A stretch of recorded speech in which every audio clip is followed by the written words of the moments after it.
Bismillahirrahmanirrahim. Assalamualaikum warahmatullahi wabarakatuh. Alhamdulillahi rabbil alamin. Wala aqibatu lil muttaqin wa la udwana illa 'alal zalimin. Wassalatu wassalamu ala asyrafil anbiya'i wal mursalin wa ala alihi wa ashabihi ajma'in, amma ba'd.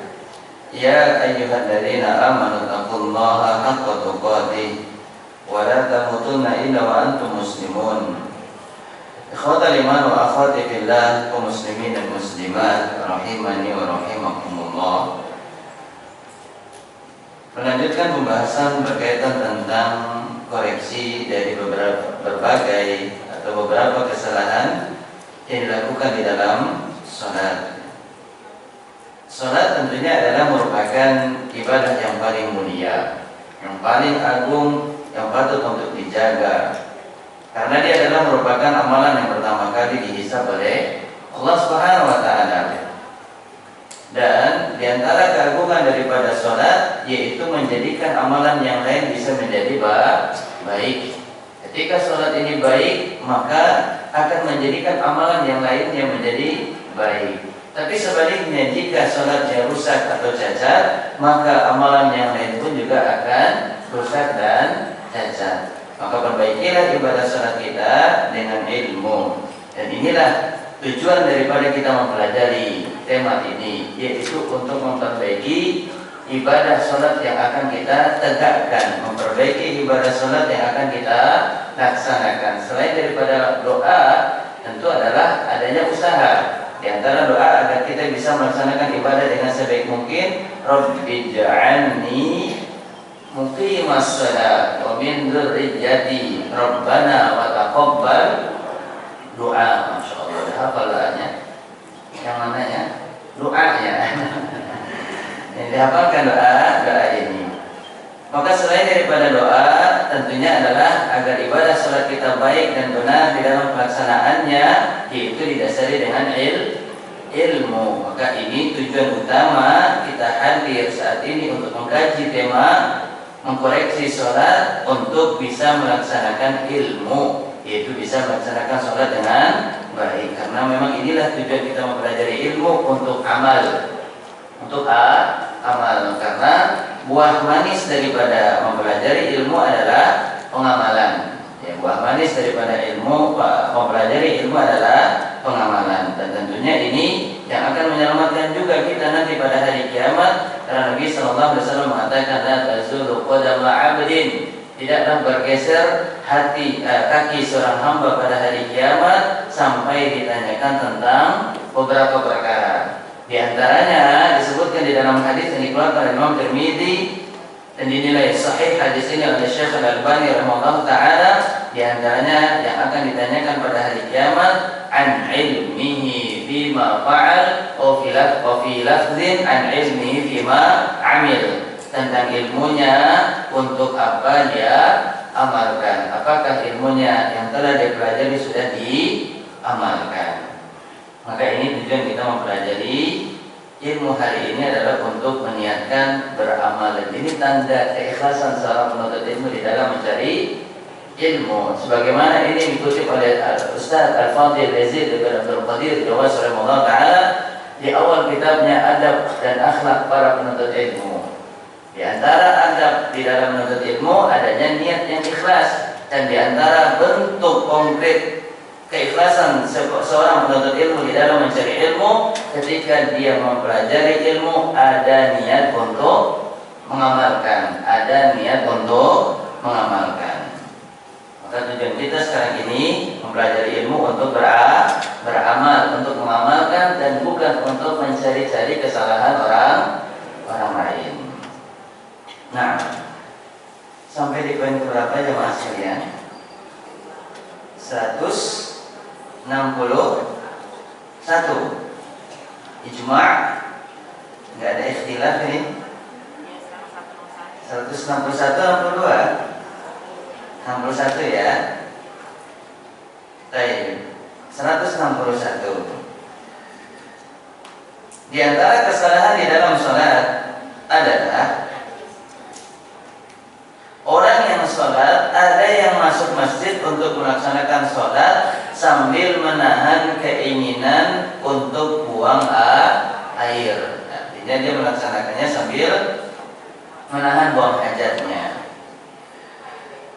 Ini adalah merupakan kekeliruan, karena di antara larangan Nabi Shallallahu Alaihi Wasallam adalah ketika kita sholat, maka kita tidak boleh menahan diri daripada buang hajat. Ketika kita sholat, kemudian ternyata terasa di perut kita gejolak, getaran yang awalnya smooth, tapi kok lama-lama membuat keringat dingin udah mulai keluar, getarannya udah mulai naik, mulai turun, subhanallah, sampai ke lutut. Maka ini adalah merupakan kekeliruan. Karena Nabi Shallallahu Alaihi Wasallam bersabda dalam hadis yang diriwayatkan dari Aisyah dikeluarkan oleh Imam Muslim, la salata bi hadrati ta'am, tidaklah sempurna salat yang dilaksanakan dengan hadirnya makanan, wala wa huwa yudafi'uhu al-bakhtan. Ya, dan juga tidaklah sempurna salat yang dilaksanakan ketika dia sedang salat tapi sambil menahan al-akhbasan. Al-akhbasan itu adalah dua hajat, yaitu buang air besar atau buang air kecil. Maka yang benar hendaknya orang yang sholat, sebelum dia sholat memeriksa betul kondisinya, ditepuk-tepuk dulu perutnya. Mungkin jolak nih. Subhanallah. Dia cek dulu kondisinya sebelum masuk ke dalam ibadah sholat yang akan dilaksanakan. Adapun jika dia melaksanakan sholat sambil menahan keinginan untuk buang air kecil atau buang air besar, maka hukumnya makruh. Sholatnya tetap sah, tapi pahalanya tidak sempurna. Nah, definisi inilah yang harusnya kita singkirkan di dalam pelaksanaan ibadah. Nggak apa-apa lah, yang penting udah sholat ya. Atau nanggung. Apalagi mungkin di rakaat pertama, kedua nggak pergi jolak. Di jolaknya di rakaat ketiga.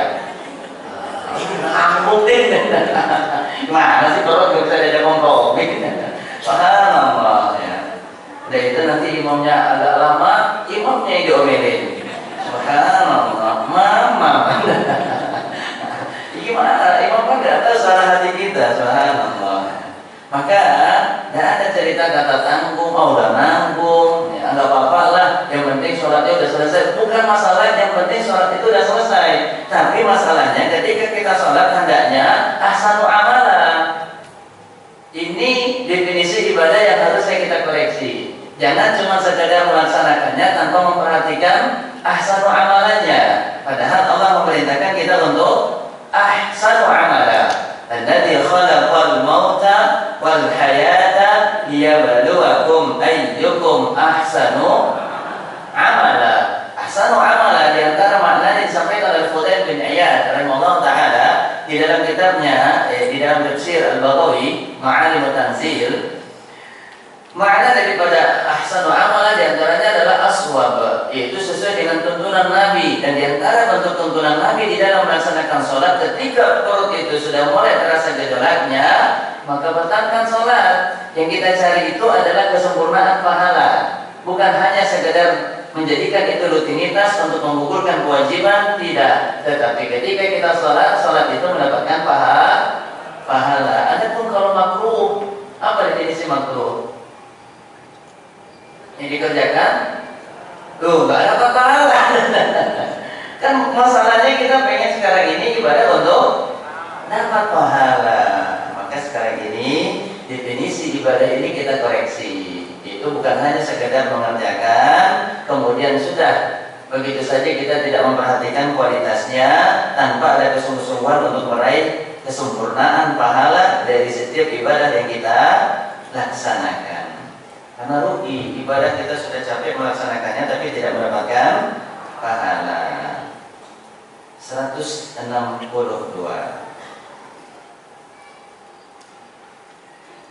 Kesalahan berangkat ke masjid ditemani anak-anak kecil yang belum memayyiz. Nah, jangan cuma sampai di sini baca ini, bukan berarti anak kecil nggak boleh dibawa ke masjid.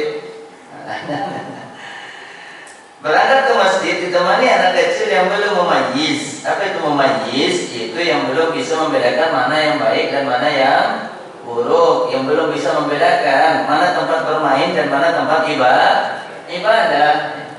Karena anak ini ketika diajak ke masjid, dia seolah-olah diajak untuk bermain. Dan ini kan yang dilakukan juga cucu Nabi Sallallahu Alaihi Wasallam, itu Al Hasan atau Al Husain, punggung kakeknya dinaikin, dijadikan sebagai apa? Mainan. Subhanallah. Dan ini tabiatnya anak-anak bermain. Ya, kalau kita melarang anak-anak bermain, ini sebuah keanehan juga yang dilakukan oleh orang dewasa. Karena memang dunia anak-anak dunia bermain. Yang aneh itu kalau orang tua yang bermain. Subhanallah, memang anak-anak itu bermain. Jangan direnggut dan jangan dihilangkan apa yang menjadi sesuatu yang memang sudah masanya, atau memang itu yang seharusnya dia lewati. Itu bermain, dia sedang eksplor, sedang menelaah. Tanpa disadari, di alam bawah sadarnya itu dia sedang meneliti, memperhatikan. Tinggal orang dewasa memberikan arahan dengan emosi. Bukan. Nah, ini saya melihat masjid, Masya Allah, anak-anak dibentak. Ini kan calon imam besok. Iya, calon imam besok. Dia calon makmum juga. Nah, kalau dibentak, diusir, besok dia nggak sholat di masjid, siapa yang ngeramein masjid? Yang muslim udah gak ada lagi di dunia. Udah berkunjung di Balikpapan. Subhanallah. Ya kan dia akan meramaikan mereka nanti setelah kita. Maka biasakan suasana masjid ini benar-benar suasana yang menyenangkan. Ya, maka dengan penjelasan yang baik dan bijak yang disampaikan oleh orang dewasa. Maka saat ini bukan masalah dilarangnya anak untuk dibawa ke masjid, tapi kita lihat. Dan juga hal-hal yang diakibatkan mereka mulai banyak bergerak dan melakukan suara yang keras, menangis, bergurau, dan meninggalkan satu atau lebih daripada ruang kosong yang ada di dalam sholat. Hal itu mengingat anak kecil tidak akan menetap di tempatnya. Dia akan pergi dan dia akan kembali. Artinya dia akan jalan-jalan, lari-lari, main-main, atau nyari bapaknya. Tahu-tahu nanti lagi sholat manggil-manggil, Papa, ini jadi Papa ya. Subhanallah. Maka itu adalah dunia anak-anak. Tapi kita lihat bagaimana arahan yang disampaikan oleh penulis Hafizahullah Ta'ala. Yang benar, jika ada anak yang belum memayyiz dan bapaknya tahu bahwasanya anaknya itu banyak gerak dan tidak bisa diam di tempat atau akan berteriak dan dia akan mengeraskan suaranya, menangis, tertawa, maka pertama, kalau memang demikian anaknya, jangan dibawa dulu ke masjid, karena kan tuntutan Nabi memerintahkan ibadah sholat itu diajarkan di usia mumayyiz. Kapan itu usia mumayyiz? 7 tahun. Ya, gimana caranya kita tahu anak itu udah mumayyiz? Kasih aja duit warna biru sama merah. Iya, Allah. Dia bakal milih yang mana? Kalau dia milih yang merah, oh ini udah mumayyiz ya. Masya Allah, masa depannya cerah insya Allah ini. Ini pengusaha sukses insya Allah, entrepreneur. Baik. Maka mumayyiz itu yang sudah membedakan mana yang baik dan mana yang buruk, mana yang layak dan mana yang tidak layak. Kalau memang belum bisa dikondisikan demikian, maka jangan dipaksakan. Karena anak kecil dengan keadaan seperti itu tentu akan mengganggu jamaah di dalam melaksanakan sholat. Bahkan juga akan menyibukkan orang tuanya untuk memperhatikan keadaannya dan tidak fokus di dalam pelaksanaan sholat. Lagi bacaan sholat, anaknya lari ke belakang. Mana anak saya? Bacaan sholatnya akhirnya apa? Nggak diperhatikan, nggak dipahami, sehingga tentu terluput daripada dirinya kekhusyuan di dalam sholatnya. Begitu pula bisa menimbulkan adanya ruang kosong, dan tentu ini juga terlarang meninggalkan ruang kosong di dalam sholat.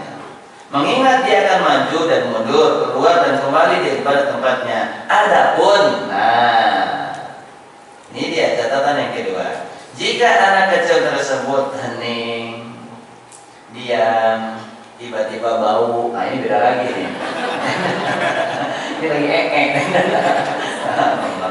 Adapun jika anak itu tenang, diam, artinya dia bisa ditenangkan, dia punya rasa malu. Nah ini anak kita ini diantara tugas orang tua menjaga fitrah. Kullu mauludin yuladu ala fitrah. Setiap yang terlahir di atas fitrah, dan diantara fitrahnya anak apa itu? Al-haya, memiliki rasa malu. Nah ini yang harus menjadi tugas utama orang tua. Tugas utama orang tua itu cuma satu, menjaga fitrah. Menjaga fitrah anak. Fitrah anak itu senantiasa taat kepada Allah. Fitrah anak itu senantiasa mengikuti panduan di dalam syariat. Fitrah anak itu mentauhidkan Allah Subhanahu wa Ta'ala. Maka diantara tugas orang tua adalah menjaga fitrahnya. Dan diantara fitrah daripada anak memiliki rasa malu. Yang memiliki rasa malu. Maka ketika anak kita itu lari-lari, pahamkan mereka, terangkan kepada mereka, nak malu dilihat sama orang. Kamu itu harus menjaga kepribadianmu. Kamu itu adalah anak yang baik dan seterusnya. Kalau dilihat sama orang begini dan begitu, nanti mereka akan menghujatmu, merendahkanmu, menghinamu dan seterusnya. Maka dengan kalimat nasihat tersebut kita akan menjaga fitrah daripada anak, yaitu malu kalau mereka melakukan perbuatan yang buruk. Karena malu itu bagian daripada iman. Ya, bagian daripada iman. Adapun jika anaknya tenang, diam di tempat dan tidak keluar dari bunyi dan tidak keluar darinya bunyi tangisan atau tawa, maka tidak ada salahnya bila membawanya ke masjid. Nah, yang diantara juga kekeliruan orang tua biar anaknya bisa tenang, dikasih HP-nya malah suaranya kencang. Subhanallah. Kemarin istri saya menyampaikan demikian, ada anak ya dikasih HP, maknya sholat di depan anaknya di samping, tapi suaranya kencang. Terus saya tanya, nggak dikecilin suaranya? Nggak, takut nanti Anda mencuri HP-nya. Ya, karena ini di pasar. Subhanallah. Nggak apa-apa, amar ma'ruf dan nahi mungkar. Kita sampaikan kepada anaknya dengan ucapan yang mungkin bisa terdengar sama ibunya. Nah, kecilkan suaranya ya, biar tidak mengganggu orang yang lagi sholat. Nah, setelah itu kita tinggalkan. Jangan kita nonton di situ, ya orang bakal curiga. Oh, ini lagi ngincar HP nih. Ya, setelah itu kita tinggalkan. Tetap ada amar ma'ruf dan nahi mungkar.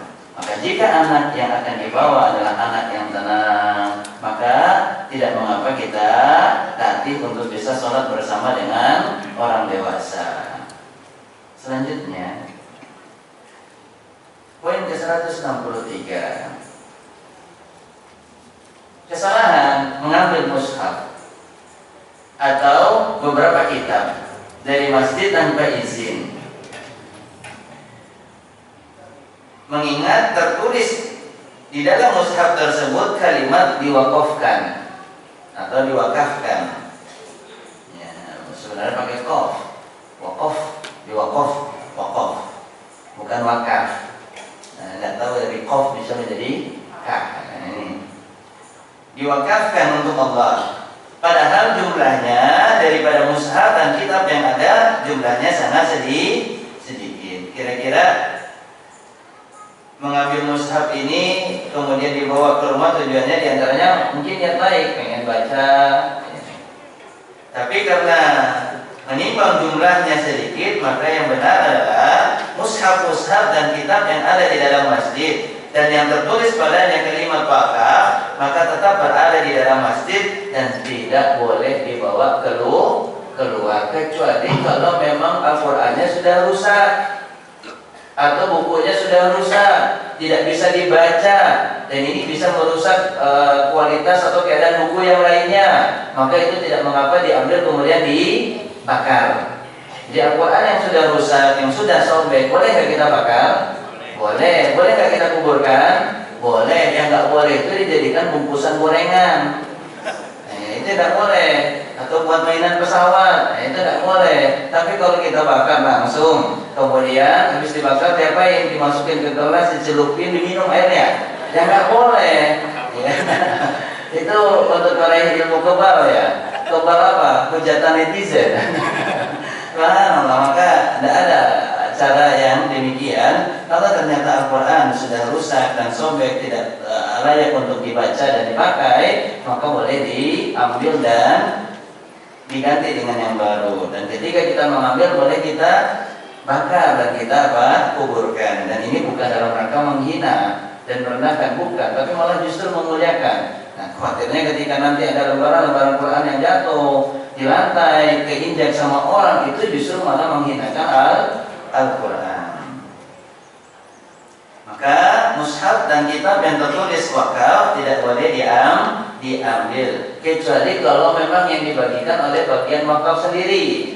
Wakaf lillahi ta'ala dibagi-bagi seperti yang ada di Masjid Nabawi ataupun di Masjidil Haram. Ada pembagian kitab, ada pembagian mushaf. Ya, bahkan di Madinah pun juga ada kunjungan ke percetakan. Bagi yang berkunjung ke percetakan, maka akan mendapatkan satu jamaah, satu Al-Quran, satu mushaf. Maka kalau memang yang membagikan itu adalah bagian wakaf itu sendiri, maka itu diperbolehkan. Contoh masnas atau lazis atau yang semisalnya, dia memang punya penerbit Al-Quran, cetakan Al-Quran, dan alhamdulillah ada donasi untuk dibagikan kepada khayalat umum, maka itu diperbolehkan. Tapi kalau sudah berada khusus di dalam masjid, kemudian tertulis wakaf untuk masjid, maka tidak diperbolehkan untuk dibawa ke luar.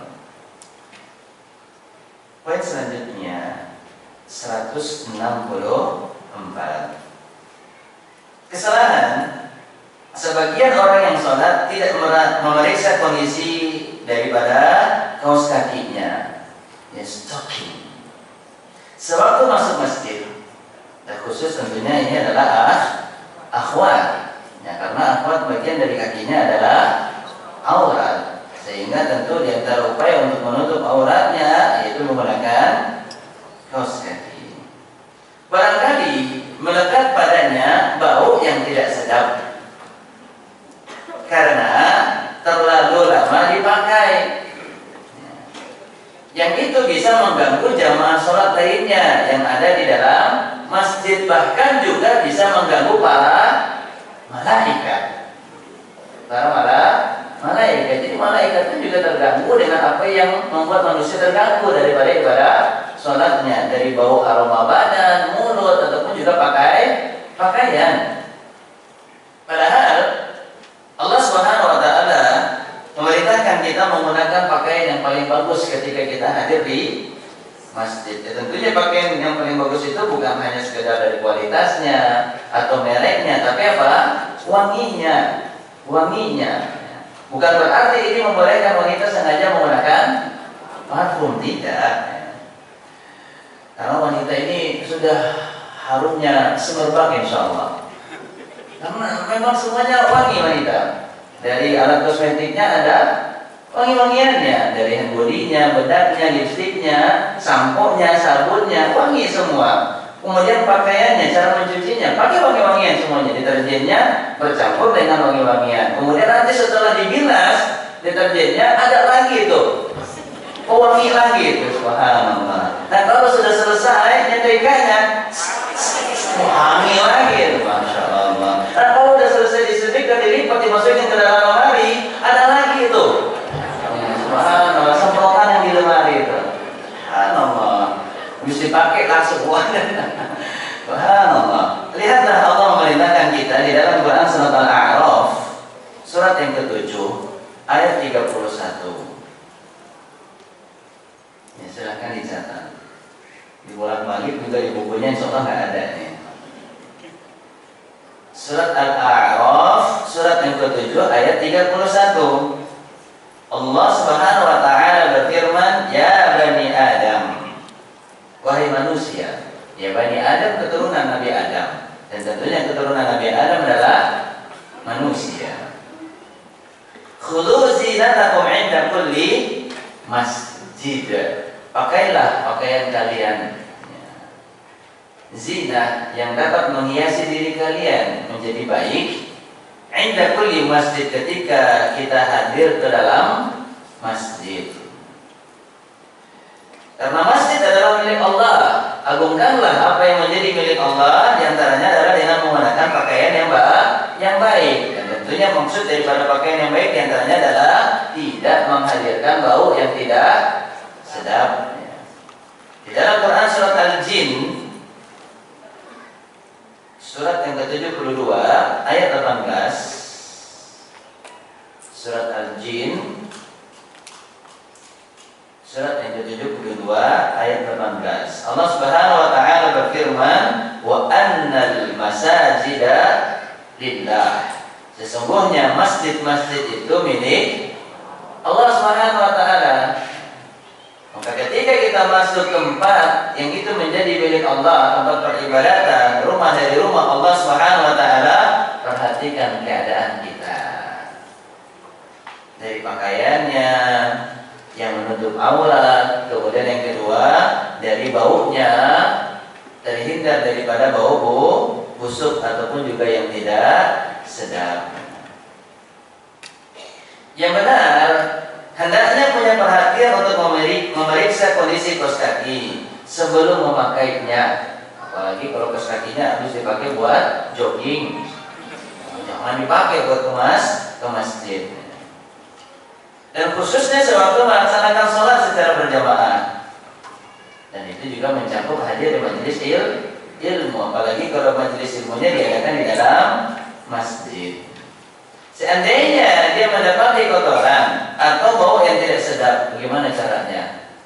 Dia tahu kalau itu baunya nggak sedap, jadi cium. Dicium. Subhanallah. Jangan tunggu orang udah ngasih pandangan mata yang tidak enak baru dia mulai apa? Sadar bahwasanya kaos kakinya tidak sedap. Kalau sekiranya dia mendapati kotoran atau bau yang tidak sedap, maka segera dicuci sampai kotoran dan bau yang tidak sedap itu menjadi hilang. Ini adalah adab untuk hadir di masjid dari rumah Allah Subhanahu wa taala, yaitu perhatikan keadaan kaos kaki. Selanjutnya, kesalahan 165, yaitu masuk masjid dengan membawa sesuatu yang memuat gambar makhluk bernyawa. Kapan dikatakan makhluk itu adalah merupakan gambar makhluk bernyawa? Kapan gambar itu dikatakan gambar makhluk bernyawa? Ketika ada kepalanya. Kalau ternyata kepalanya udah di stiker, udah dicopot atau udah digigis, dikerok, ya, maka itu tidak lagi dikatakan gambar makhluk bernyawa. Maka ketika kita masuk masjid dengan membawa sesuatu yang membuat gambar makhluk bernyawa, seperti majalah, koran, kemudian kaleng, kalau sekarang ini apa? Tumbler, atau tas, kantong, maka ini termasuk daripada yang ada kemungkinan terdapat gambarnya, maka tidak dianjurkan atau tidak diperbolehkan membawa ke dalam masjid. Maka yang benar, tidaklah seorang masuk masjid dengan membawa sesuatu yang memuat gambar makhluk bernyawa. Ini kadang kita dapatkan demikian, gambar di belakang terus ada tulisannya buronan mertua.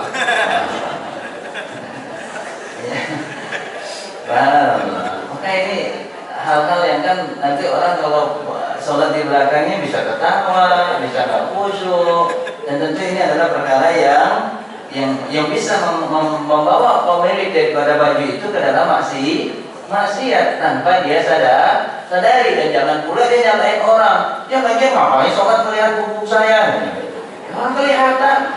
Allah, dia soal situ kan.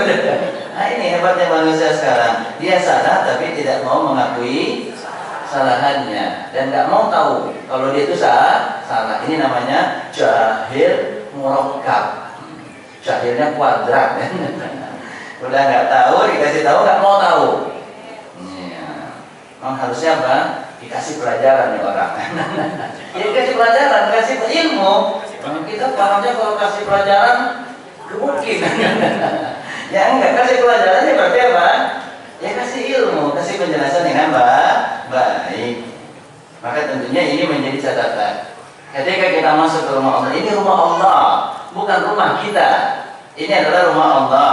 Maka perhatikan adab-adab ketika kita masuk di salah satu daripada rumah Allah, kita hendaknya mengagungkan dan memuliakan. Di antara bentuk mengagungkan rumah Allah, yaitu tidak membawa sesuatu yang terlarang. Dan di antara yang terlarang adalah yang terdapat gambar makhluk yang bernyawa. Poin selanjutnya 166. Di antara kesalahan yaitu adalah masuk dengan mendahulukan kaki kiri dan keluar masjid mendahulukan kaki kanan. Maka yang benar adalah hendaknya seseorang ketika masuk masjid dia mendahulukan kaki kanan, dan ketika dia keluar masjid mendahulukan kaki kiri. Dan ini termasuk sunnah ibadah yang diajarkan oleh Nabi kita Muhammad sallallahu alaihi wasallam. Ustaz, tapi saya lupa, udah terlanjur kaki kiri duluan masuk, terus keluar lagi. Nah, kalau memang bisa keluar, keluar. Kalau memang bisa keluar, keluar. Tapi kalau udah mau takbiratul ihram baru ingat, ya jangan keluar. Subhanallah. Karena untuk perkara ini tentu berbeda. Tapi kalau masih di depan pintu, masih dekat dengan pintu, kemudian dia bisa keluar, maka keluar. Kalau dia udah keluar pengen masuk lagi, baru sadar ternyata dia keluarnya pakai kaki kanan duluan dan dia pengen untuk mengamalkan sunnah ini, maka tidak mengapa. Allah Ta'ala a'la wa a'lam. Maka ini di antara hal yang bisa membuat kita khusyuk. Di antara hal yang bisa membuat kita khusyuk adalah kita sudah prepare untuk mengamalkan sunnah-sunnah sebelum sholat. Sunnah-sunnah apa saja sebelum sholat. Kita perhatikan keadaan kita, pakaian kita, aroma badan kita, tata cara wudhu kita, kemudian cara berjalannya ke masjid dengan tenang. Wamshu alaikumus sakinah wal wiqar. Karena Nabi sallallahu alaihi wasallam mengatakan, "Idza ataitumus shalah," kalau kalian datang untuk melaksanakan salat di masjid, maka jalanlah dalam keadaan tenang. Jangan pakai jurus berjalan di atas angin. Alias apa? Lari. Ada yang lari, sampai di sana di masjid ngap-ngapan, ngos-ngosan, akhirnya dia tidak fokus dengan apa yang dibaca daripada bacaan sholatnya. Nah, ini diantara hal-hal yang dapat mengantarkan kita meraih kekhusyuan dengan mengamalkan sunnah-sunnah, adab-adab sebelum sholat. Ya, adab-adab sebelum sholat yang caranya yaitu adalah ketika pengen masuk masjid, kita perhatikan kakinya, kaki kanan atau kaki kiri. Ketika mau keluar, kita perhatikan kakinya, apakah yang didahulukan kaki kanan atau kaki kiri. Dan ini termaksud daripada hadirnya kesadaran, dan itu akan memudahkan kita meraih pahala serta ibadah sholat yang baik dan sempurna. Ibadah sholat yang baik dan sempurna, baik dalam pelaksanaannya dan sempurna di dalam ibadahnya. Itu kesempurnaan pahala. Selanjutnya, ya, karena dari hadis Aisyah radhiyallahu anha, Nabi sallallahu alaihi wasallam yuhibbu tayammun. At-tayammun itu adalah mendahulukan bagian kanan. Kalau di dalam perkara-perkara yang baik, maka Nabi sallallahu alaihi wasallam mendahulukan bagian kanan, disir. Ya, bahkan sebagian ulama mengatakan kalau dia ternyata sikat gigi, kemudian dia niatnya untuk bisa mengamalkan seperti apa yang dilakukan oleh apa menjadi kebiasaan Nabi. Karena sikat gigi ini kan perkara baik, ya, maka dia dahulukan ke bagian kanan untuk bisa mengamalkan sunnah Nabi Sallallahu Alaihi Wasallam, maka itu tercatat baginya sebuah kebaikan. Selanjutnya 167. Kesalahan yaitu perhatian orang yang sholat kepada kebersihan anggota badannya sewaktu melaksanakan sholat. Sewaktu melaksanakan sholat, baru dia memperhatikan kebersihan badannya, bukan sebelum sholat. Seperti hidungnya, kemudian laki-laki bulu jenggotnya, kukunya, mulutnya. Kadang-kadang ada orang yang lagi sholat dia apain itu, gerak-gerakin mulut bibirnya, nyari selipan daging ya. Terus ditaruh di mana? Ditaruh di belakang. Bokalan di sholat ba'diyah. Subhanallah. Dan tentu ini termasuk daripada hal-hal yang keliru. Lagi sholat, dia lihat jenggotnya. Jangan-jangan tadi ada gorengan yang masih nyangkut, mie yang kelilit, ya, gini-giniin, ya. Atau yang lihat kukunya dan seterusnya. Dia baru melihat kerapian dirinya ketika sedang melaksanakan sholat. Dia geser-geser jam tangannya, atau mungkin kalau yang perempuan itu adalah anak jilbabnya baru dia tarik, atau mungkin mukenanya baru dia rapikan. Artinya dia baru merapikan di saat sedang melaksanakan sholat, bukan sebelum sholat. Begitu pula membuang sabut siwak. Kadang-kadang kan ada tuh orang yang membersihkan siwaknya, yang ketika dia menggunakan siwak ada sabut siwak yang tersangkut di dalam giginya, baru dia bersihkan, kemudian dia buang ke karpet. Ya. Mau kemana dia buang? Subhanallah. Mau diambil? Masuk tingkatku? Bisa, ya. Dan itu hal yang mungkin bisa dikatakan lebih baik daripada dia meludah. Mas meludah kena tempat sujud orang di sebelah tuh. Pas sujud kena di kening orang. Subhanallah. Maka ini tentu hal yang dapat mengganggu kekhusyuan daripada ibadah salat orang lain. Dan juga semisal membersihkan kotoran yang ada di kedua kakinya, terutama di dua tumitnya.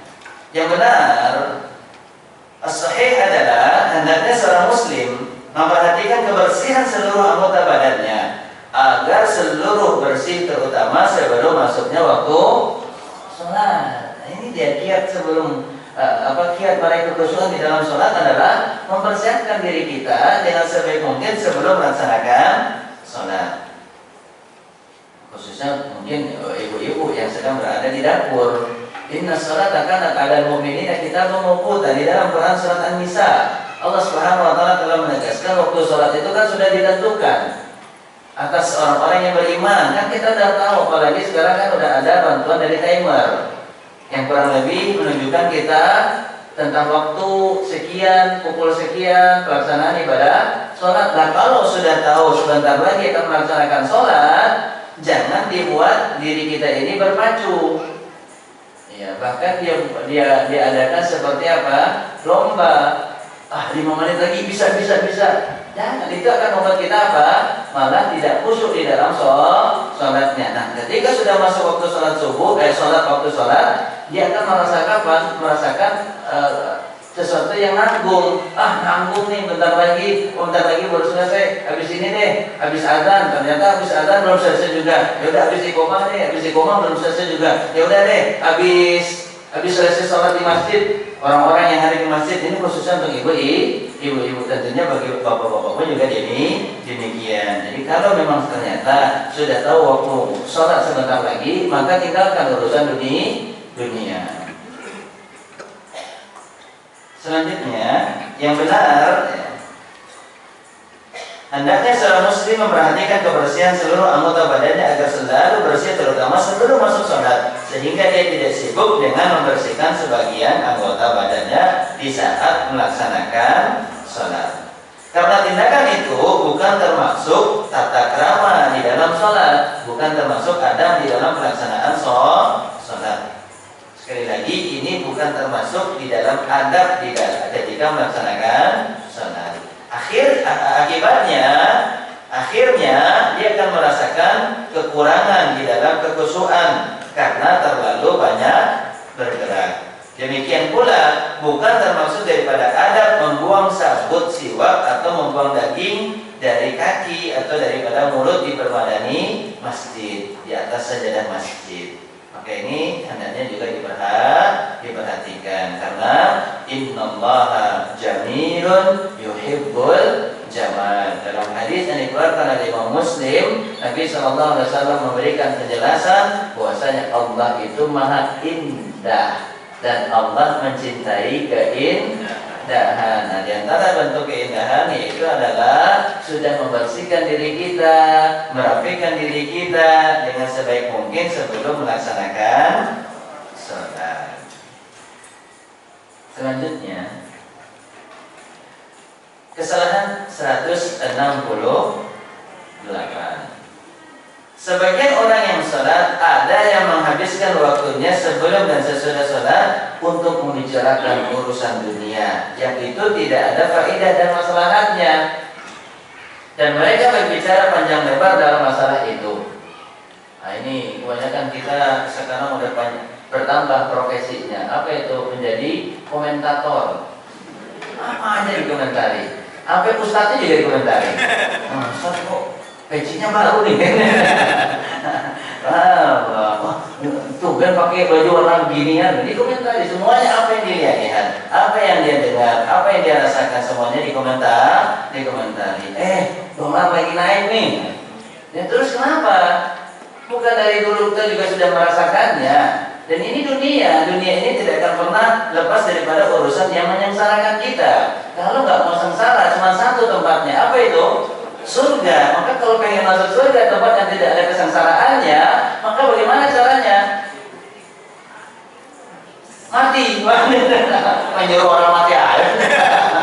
Ya ibadah dong. Ibadah. Adapun orang yang beribadah, alladzina amanu wa 'amilus shalihat, la kanat lahum jannatul firdausi nuzula. Mereka akan dimasukkan ke dalam surga Firdaus. Kalau memang kita pengen bertemu dengan Allah dengan keadaan yang baik di tempat yang terbaik, itu surga Allah, laksanakan kebaikan. Lilladzina ahsanul husna wa ziyadah. Orang yang melakukan kebaikan, dia akan mendapatkan balasan kebaikan. Bahkan selain daripada nikmat surga, dia akan mendapatkan tambahan nikmat lagi. Apa itu? An-nadharu ila wajhillah.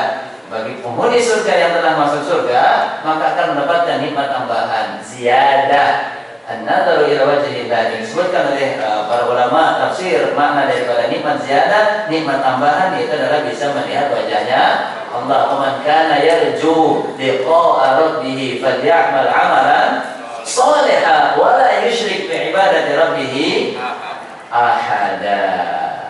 Siapa yang ingin berjumpa dengan Allah Subhanahu wa taala, maka hendaknya dia melaksanakan amal soleh. Sibukkanlah diri kita. Waktu ini di dunia sangat terbatas.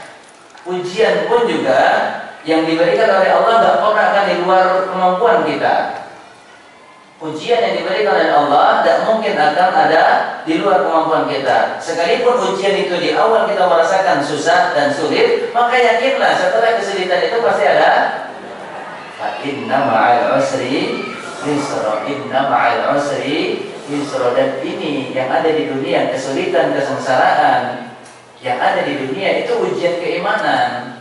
Karena tidak mungkin orang itu dibiarkan begitu saja beriman tanpa ada ujian. Dan ini janji Allah. Surat Al-Ankabut ayat yang kedua.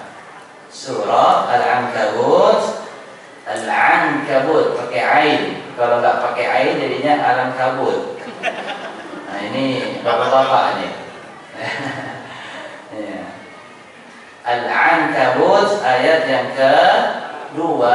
Ahasiban nas an ayyutraku ayyaqulu amanna wa hum la yuftanun. Apakah manusia mereka mengira akan dibiarkan begitu saja mengucapkan kami beriman, wa hum la yuftanun, sedangkan mereka belum diberikan ujian.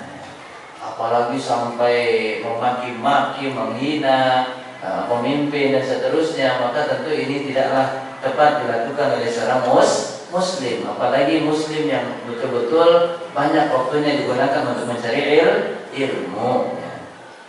Kalau ternyata ada kekeliruan dan kezaliman yang dilakukan oleh penguasa, maka bersabarlah. Bahkan sampai kata Nabi sallallahu alaihi wasallam, wa in dhahara wa akhadha mala, sekalipun dia memukul pundak kalian dan mengambil harta kalian, bersabarlah. Bersabar, karena sesungguhnya bersama kesabaran ada kemenangan. Ya. Ada kemenangan. Dan ini sabda Nabi sallallahu alaihi wasallam yang dikutip oleh Imam An-Nawawi di dalam kitabnya Al-Arba'in An-Nawawiyah. Bersabarlah sampai kita berjumpa dengan Allah Subhanahu wa taala. Maka kalau kita bukan orang yang pakar di bidang itu, tidak usah kita ikut berkomentar, apalagi komentar kita itu malah menambahkan beban pikiran.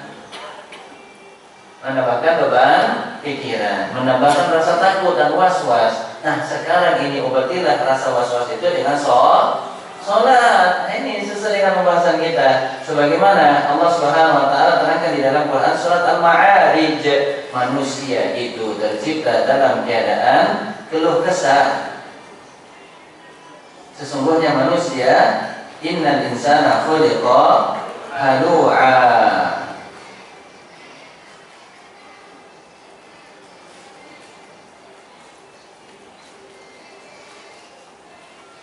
Yang tadi pagi udah senam, senam dulu. Yang belum senam dulu ya. Masya Allah. Surat Al-Ma'arij ayat yang ke-19, surat yang ke-70. Innal insana khuliqa halu'a. Manusia sesungguhnya tercipta dalam keadaan diselimuti dengan kegelisahan, keluh kesah.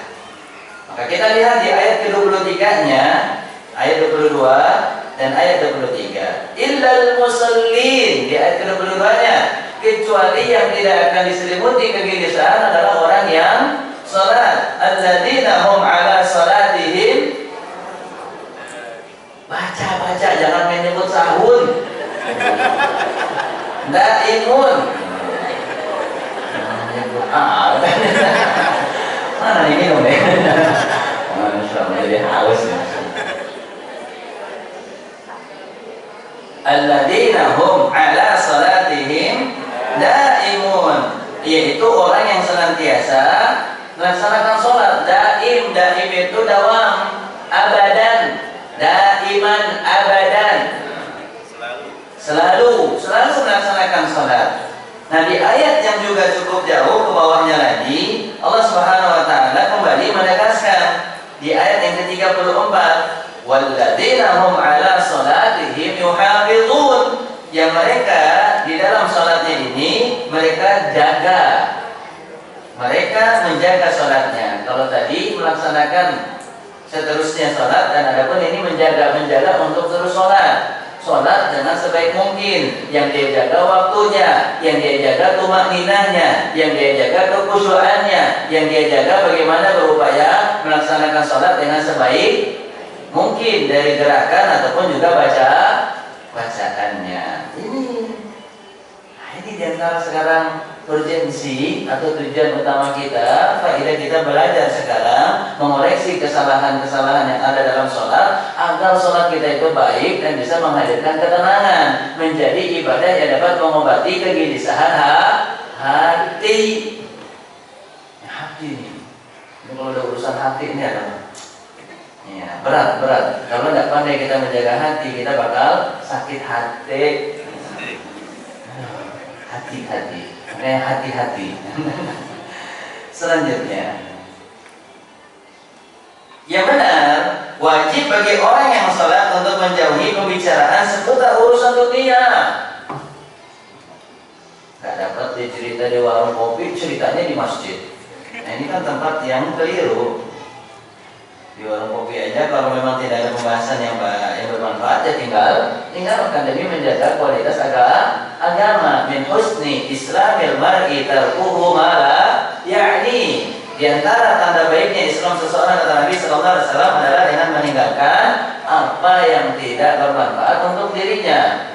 Apa kira-kira yang betul-betul menjadi manfaat untuk diri kita? Apa, Pak? Sesuatu yang bisa menambahkan iman, sesuatu yang bisa menambahkan takwa, sesuatu yang bisa menambahkan rasa takut kepada Allah. Kalau ternyata hal itu tidak bermanfaat untuk keimanan, ketakwaan, dan rasa takut kita kepada Allah, tinggalkan tanpa diragukan. Bahwasanya perkara itu hendaknya ditinggalkan. Maka wajib bagi orang yang akan melaksanakan sholat untuk menjauhi pembicaraan seputar urusan dunia yang tidak ada faedah dan maslahatnya, terutama ketika dia melaksanakan sholat. Cobalah pembahasannya tentang masalah sholat. Apa itu? Pak, coba arti tahiyat apa? Kan enak tuh. Jadi dia mau bahas arti sholat. Pak, arti sami Allahu liman hamidah apa, Pak? Kan enak murojaah. Jadi ketika orang itu ingin sholat, dia benar-benar sholat dalam keadaan memahami artinya. Nah, sekarang ini banyak sekali kaum muslimin yang sudah beratus kali sholat dengan puluhan tahun lamanya di sholat, tapi ketika ditanyakan tentang makna sholat, jawabannya dengan 1000 bahasa. Ya, artinya nggak tahu dia mau jawab apa. Ya. Jawabannya dengan keheningan, ya. Kemudian diam 1000 bahasa, atau geleng-geleng, atau cuma sekedar dijawab dengan senyuman tanda malu kalau dia sudah sholat dan hafal bacaan sholat tapi tidak tahu artinya, maka malulah kita. Kalau sudah sekian lama kita melaksanakan sholat tapi kita tidak tahu arti daripada bacaan yang kita ucapkan, gimana kan kita di sholat itu pengen meraih kekhusyuan. Nah gimana bisa khusyuk kalau nggak paham artinya?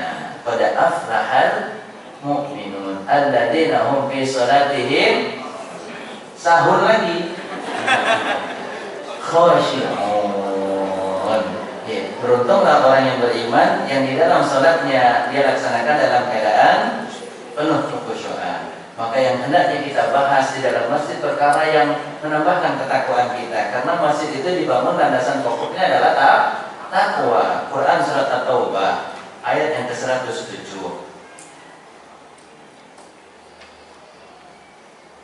Surat At-Taubah ayat 107.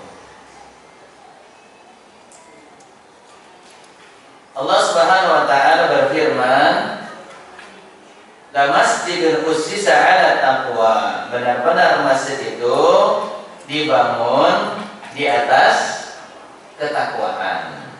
Maka landasan masjid itu adalah ketakwaan. Sehingga orang yang berada di dalam masjid hendaknya membahas perkara-perkara yang dapat meningkatkan dia kepada ketakwaan. Selanjutnya, kesalahan 169, yaitu meninggikan suara sewaktu membaca Al-Quran di dalam masjid. Al-Quran yang dibaca, ini kesalahan ditinggikan suaranya. Apalagi ini cerita. Udah itu ceritanya tentang mertua tetangga lagi. Subhanallah, kencang-kencang nih, subhanallah. Ini aja baca Al-Quran dengan suara yang tinggi itu dilarang. Karena apa? Dapat mengganggu ketenangan dan kekhusyuan orang yang sedang melaksanakan sholat. Karena orang yang sholat, kata Nabi SAW, yunaji Rabbah, sedang bermunajat dia, sedang berbicara dia dengan Allah Subhanahu wa taala. Maka jangan ganggu munajat orang dengan bacaan Al-Quran kita yang kencang. Begitupun juga diantaranya apa? Zikir. Kadang ada orang yang zikir pun juga dengan suara yang kencang, apalagi pakai mikrofon. Subhanallah, ya pakai speaker, kemudian apalagi orang yang lagi sholat di bawah speakernya.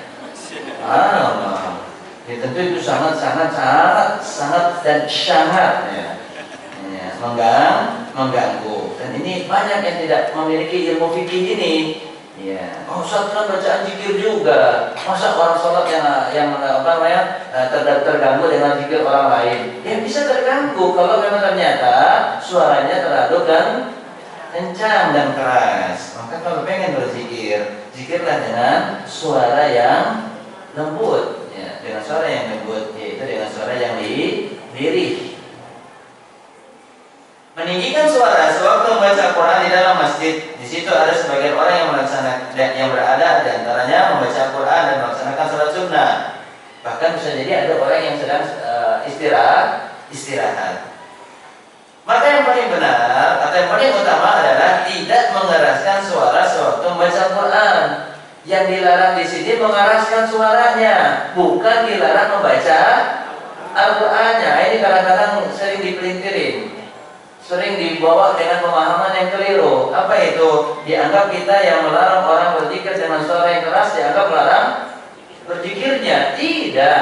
Ya, kemudian orang yang baca Al-Quran kita larang bukan melarang membacanya, tetapi dengan suara yang tinggi yang itu bisa mengganggu tumanina dan kekhusyuan orang yang sholat. Itulah yang kita maksud melarangnya. Itu melarang mengganggu orang yang melarang untuk mereka melakukan hal-hal yang dapat mengganggu tumanina dan kekhusyuan orang yang sedang sholat. Selanjutnya,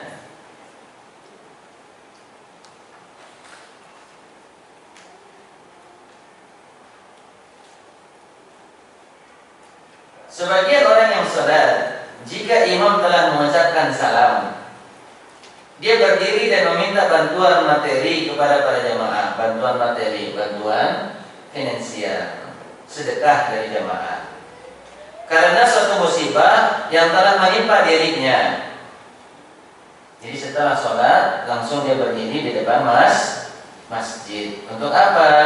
Untuk meminta-minta daripada kebutuhan di dirinya. Nah di sini bukan dilarangnya meminta untuk mengadakan tadi pembantuan sosial, tidak. Tapi kita lihat di sini.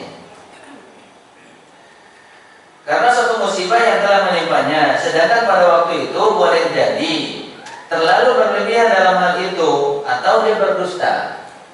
Nah ini yang dibahas di sini. Dia meminta-mintanya karena berdusta. Seolah-olah dia seperti orang yang membutuhkan, padahal dia bercukupan. Dia memiliki harta dan mampu, tapi seolah-olah dia menampakkan dirinya sebagai orang yang miskin. Ini yang kita bahas. Bukan berarti tidak boleh kita membuka donasi, bantuan untuk kebutuhan orang lain, tidak. Pada asalnya meminta-minta ini adalah perkara yang tercela. Meminta-minta adalah perkara yang tercela. Bahkan dijadikan sebagai profesi, ini lebih lagi tercela. Karena Nabi SAW mengatakan, sesungguhnya perbuatan minta-minta itu seperti orang yang sedang mencakar wajahnya sendiri.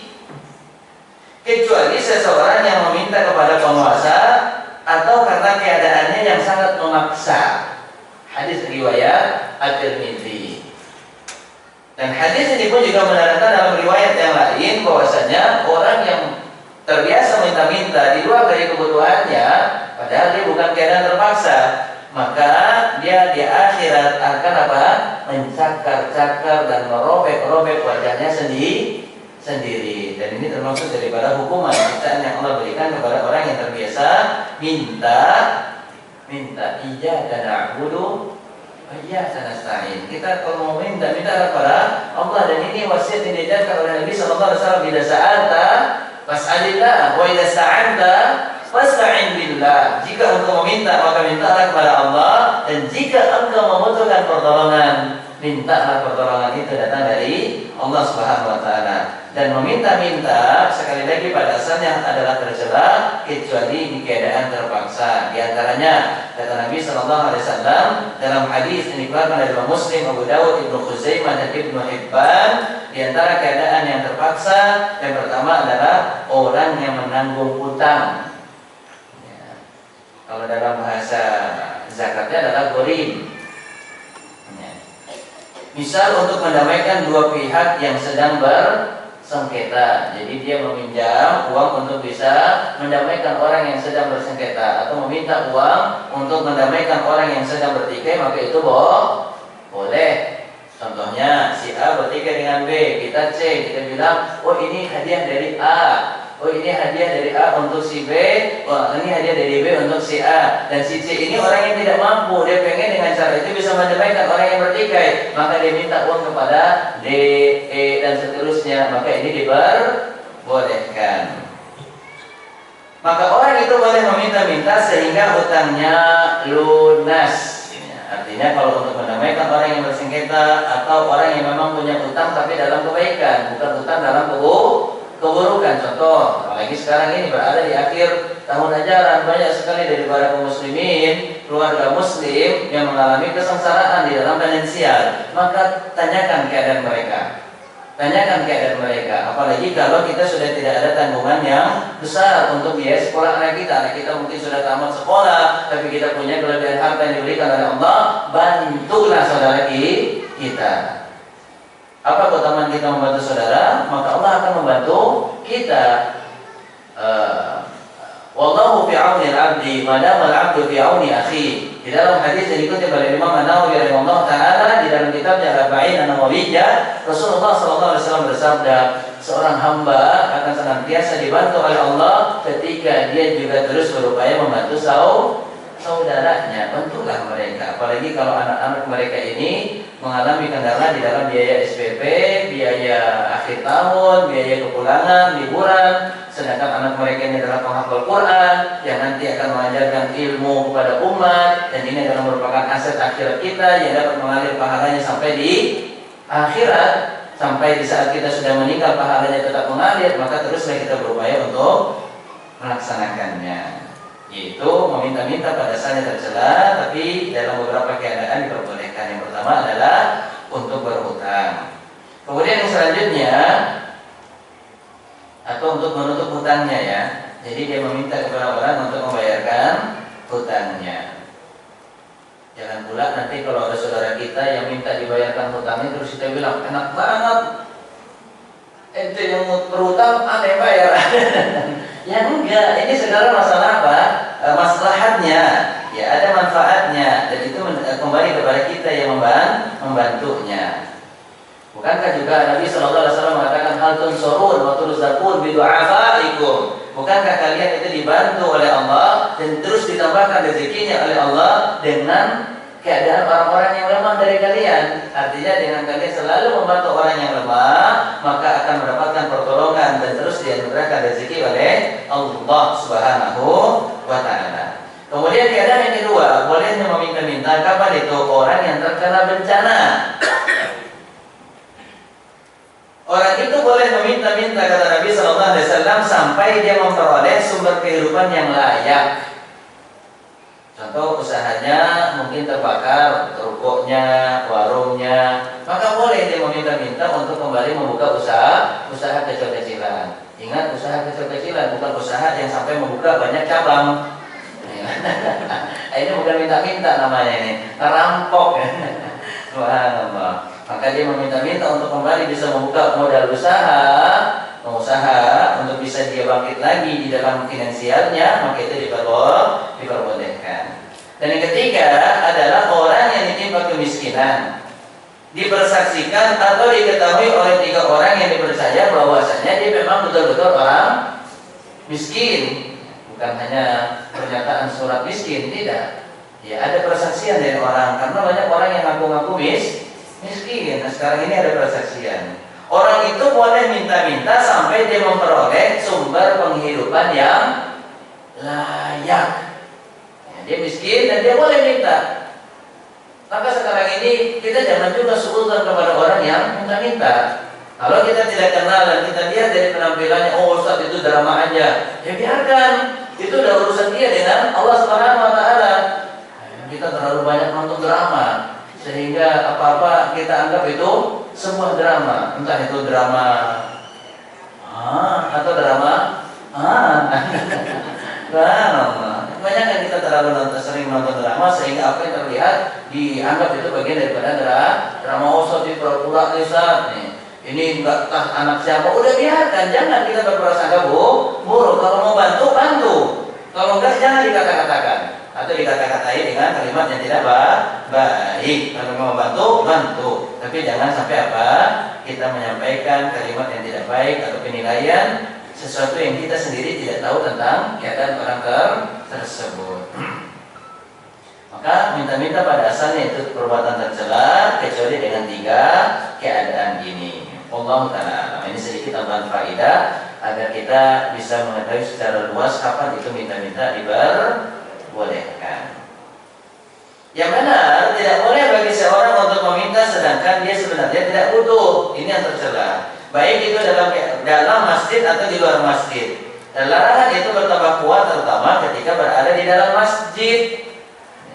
Karena hal itu bisa memalingkan orang yang sedang sholat daripada zikirnya. Kalau pengen dia menyampaikan, maka mungkin mintanya di luar atau sebelum sholat dia sampaikan. Jangan ketika orang sedang zikir atau sedang melaksanakan sholat ba'diyah, yang dikhawatirkan informasi dan kegiatan yang dilaksanakan di depan dapat menjadikan orang terlalaikan daripada zikir dan juga sholat ba'diyahnya. Allah Ta'ala a'lam. Baik, mungkin kalau ada pertanyaan maka kita cukupkan sampai di sini apa yang bisa kita pelajari. Selanjutnya sisa waktu yang ada kita gunakan untuk sesi tanya jawab dan diskusi. Wassalamualaikum warahmatullahi wabarakatuh. Jazakumullah khairan. Sampai di poin ke 170 ya.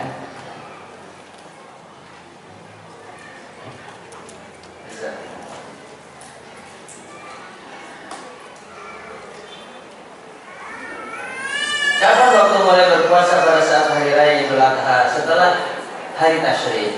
Setelah hari tasyrik. Adapun bagi yang terbiasa puasa Ayyamul Bid di hari tasyrik tentu akan tersita 1 hari. Karena ada hari tasyrik pada tanggal 13 dan Ayyamul Bid itu dimulai dari tanggal 13, 14, dan 15. Maka yang sudah terbiasa puasa Ayyamul Bid dia bisa berpuasa tanggal 14, 15, dan 16. Atau 1 hari lagi kembali kepada kondisinya. Mungkin dia haid sehingga tidak bisa menyempurnakan menjadi 3 hari karena 1 harinya lagi tertinggal, maka dia bisa melaksanakannya setelah haidnya selesai. Kalau memang masih di bulan yang sama. Disunahkan untuk keluar masjid kaki kiri dan masuk masjid kaki kanan. Yang ingin ditanyakan adalah batasan keluar masjid itu bagaimanakah? Apakah ketika masuk gerbang atau ketika menginjak teras atau masuk ke pintu utama masjid? Kira-kira batasan masjid yang mana? Batasannya tembok. Iya. Ya kalau itu kan ada tadi pintu gerbang, pintu masjid, maka kalau sudah dilihat ini adalah batasan-batasan masjidnya, maka pintu yang ada dari keluar masjid itulah yang disebut dengan batasan masjid. Karena teras itu tidak bagian daripada masjid, apalagi sampai ke bagian pintu gerbangnya, area parkirannya itu bukan bagian daripada masjid tadi. Jadi masjid itu adalah tempat yang memang dijadikan sebagai tempat utama melaksanakan sholat. Dan teras ini kan keadaan yang sesekali saja, yang bersifat tentatif. Ketika memang lagi ramai baru terasnya dipakai, lapangannya dipakai. Saya pernah mendengar bacaan i'tidal Bismillah liman hamidah Rabbana wa lakal hamdu hamdan katsiran mubarakan fi. Hadisnya lemah. Lalu apakah bacaan yang sahihnya Ustaz? Allah Ta'ala alam, anak belum mengetahui kalau hadisnya lemah. Yang anak pahami di sini memang terjadi ikhtilaf di antara para ulama, tapi banyak yang menguatkan. Di antaranya adalah penulis daripada buku 175 Jalan Menuju Surga, Syekh Naib bin Mamduh Al-Su'ud Hafizullah Ta'ala. Beliau menyatakan hadis ini tidak lemah, tapi hadis ini cukup kuat riwayatnya. Maka kalau ingin mencari riwayat yang lain banyak, silahkan dibaca di buku Sifat Salat Nabi Sallallahu Alaihi Wasallam dituliskan oleh Ustaz Yazid Rahimahullah Ta'ala, atau yang sering dikenal, yang buku ini cukup fenomenal, yaitu adalah Sifat Salat Nabi yang dituliskan oleh Syekh Muhammad Nasiruddin Al-Albani atau Syekh Al-Albani yang sering dikenal namanya. Maka silahkan dilihat di dalam buku tersebut, maka insya Allah kita akan mendapatkan banyaknya riwayat daripada versi bacaan sholat, baik itu dari istiftahnya, ruku'nya, i'tidalnya, sujudnya, dan begitu pun juga dengan tahiyatnya. Bagaimana hukumnya bila menahan buang angin di saat sholat, khususnya buat yang sudah tua? Wah, emang yang sudah tua bisa nahan? Masya Allah, kalau bisa nahan luar biasa. Ya biasanya malah lebih cepat, batuk dikit aja bisa buang angin, ketawa aja bisa buang angin. Subhanallah. Maka kalau memang bisa tertahan, ya janganlah, karena ini hukumnya adalah makruh demi kesempurnaan daripada pahala ibadah sholat yang kita laksanakan, maka jangan sampai kita melaksanakannya. Batalkan aja, batalkan. Karena yang kita nyari adalah ketenangan. Sholat itu untuk meraih ketenangan. Tapi kalau ternyata melaksanakan sholat bisa menghadirkan kecemasan, kekhawatiran, dan ketidaknyamanan, maka untuk apa kita melaksanakan sholat? Kita sudah menafikan tujuan utama di dalam melaksanakan sholat. Lihatlah Nabi ketika masuk waktu sholat, apa yang dikatakan kepada Bilal bin Rabah radhiyallahu anhu, ya Bilal, aqimis sholata arihna biha. Wahai Bilal, tegakkanlah sholat, tenangkanlah hati kami dengan melaksanakannya. Maka sholat itu tujuannya untuk menenangkan hati, sebagaimana tadi surat Al-Ma'arij. Kalau ternyata lagi sholat membuat kita nggak tenang dengan menahan buang angin, atau buang hajat, maka batalkan. Apakah makruh setelah salat sunnah langsung salat wajib tanpa jeda dan berbeda tempat? Ya, tanpa jeda dan berbeda tempat. Maka ini hukumnya terlarang. Tapi kalau kita sudah terpisah, bergeser dikit langkah kaki kita, itu sebenarnya sudah ada jeda atau terputus dengan zikir. Kita berzikir atau terputus dengan suatu kegiatan, kita mungkin memindahkan sejadah atau memindahkan HP atau melakukan sesuatu memperbaiki mukena, itu sudah ada jedahnya. Itu sudah ada jedahnya. Yang nggak boleh sama sekali itu adalah pas selesai salam ke kiri, assalamualaikum, langsung berdiri melanjutkan untuk sholat fardunya. Nah, kalau bergeser pun jangan banyak-banyak. Kadang-kadang ada yang sudah sholat fardu, dia bergeser untuk sholat ba'diyahnya kemana? Di tengah-tengah. Bahkan ada yang dekat pintu keluar. Masya Allah, ini orang menghambat keluar yang lainnya. Maka itu termasuk daripada kekeliruan terlalu bergeser di tempat yang sangat jauh, bahkan di area yang akan dilewati oleh orang lain, sedangkan dia sholat tidak pakai sutra. Kalau masuk masjid, kaki kiri dulu, apakah hukumnya berdosa? Ya, jawabannya tidak, tapi menyelisih sunnah, terluput daripada dirinya pahala sunnah. Bisa berdosa kalau dia mengabaikan, dia tahu dan dia sadar tapi sengaja menyelisihi. Ini termasuk daripada dosa. Dan hendaknya kita takut kalau kita menyelisihi sunnah Nabi SAW, karena akan ditimpa fitnah, yaitu bisa terjerumus dalam kesyirikan gara-gara sering menyelisihi sunnah, atau yusibuhu adzabun alim, bisa ditimpakan azab yang sangat pedih dari Allah Subhanahu wa taala akibat dari sengaja menyelisih sunnah Rasulullah sallallahu alaihi wasallam. Tapi kalau ternyata menyelisih karena ketidaktahuannya, tidak sadar, maka insyaallah tidak berdosa. Apakah maksud teman menjadi musuh di akhirat kecuali orang yang bertakwa? Al-akhilla yawma idzin ba'duhum li ba'din aduwwun illa al-muttaqin. Orang yang saling mengasihi, saling berteman dengan akrab, ini bisa menjadi musuh di akhirat kecuali orang yang bertakwa, kecuali teman kita yang senantiasa mengajak di dalam kebaikan. Ya, pertemanan yang dibangun di atas ketakwaan, yaitu adalah pertemanan yang dibangun untuk kebaikan. Jadi kita berteman dengan orang itu, ternyata orang ini sering mengajak kita hadir di majelis ilmu, sering mengingatkan puasa sunnah, sering mengingatkan kita ketika kita lupa, sering menegur kita ketika kita keliru. Maka ini adalah pertemanan yang dibangun di atas ketakwaan. Inilah yang dimaksud di dalam ayat tersebut. Apakah kita tidak boleh berteman sama orang yang tidak bertakwa? Jawabannya iya. Karena kan yang kita cari keuntungan. Dan keuntungan yang kita dapatkan dari pertemanan adalah kebahagiaan. Dan orang yang tidak bertakwa tidak akan mungkin bisa memberikan kita kebahagiaan. Dan orang yang tidak bertakwa tidak bisa membuat kita berada dalam kebaikan. Karena pertemanan itu kan yang kita harapkan kebahagiaan, keberuntungan, dan juga kebaikan. Maka orang yang bertakwa lah yang bisa mengajak kita di dalam kebaikan, keberuntungan, dan kebahagiaan. Dan ini diisyaratkan oleh Nabi SAW di dalam hadisnya, la tusahib illa mu'minah. Janganlah kalian berteman kecuali bersama orang yang beriman. Janganlah kalian berteman kecuali bersama orang yang beriman. Dan ini telah disampaikan oleh Nabi SAW adab di dalam melaksanakan pertemanan. Allah Ta'ala.